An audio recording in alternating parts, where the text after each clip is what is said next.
Yung magiging trial, yung impeachment trial na mangyayari dyan sa Senado, siguradong mapapanood yan ng buong mundo. Kaya makikita ng buong mundo kung ano yung mga ebidensya, yung mga solidong ebidensya laban kay Sara Duterte. At sa puntong yan, baka dumating yung pagkakataon na lalong magalit ang sambayanan sa pinaggagawa ni Sara Duterte. Confident daw yung kampo ni Sara Duterte sa bilang, sa numero ng mga senators na pwede siyang ma-acquit or boboto para siya ay ma-acquit. Yun ang mas nakakahiya.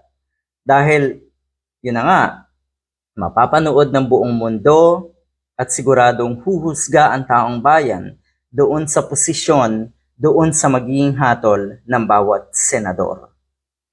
Yan ang magiging punto dyan. Kaya mahiya kayo. Dahil sa ngayon pa lang, etong si Bato de la Rosa halimbawa, nagbibilang na yan ng pwedeng or ng mga boboto nga para ipawalang sala, para i-acquit si Sara Duterte. Yan po ang ibinibida ni Bato ngayon, na mas marami na daw sila. Ay doon pa lang, kung titignan nyo, ipinahihiyan nyo na po ang institusyon.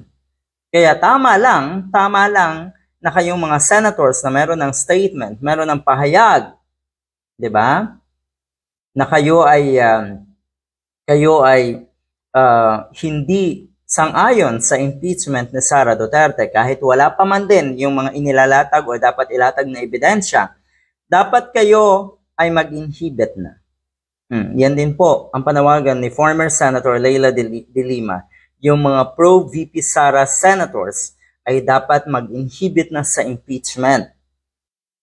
Ang sabi dito, as a lawyer and former Justice Secretary, I believe that every senator has the duty to judge the impeachment based on the evidence and the Constitution. Nothing more, nothing less.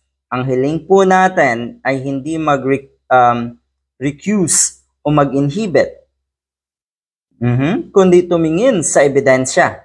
Ito pa rin ang sinumpaang tungkulin laban or para sa ating bansa.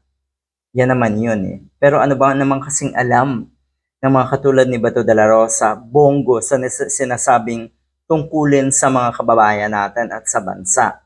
Mukhang malabo eh.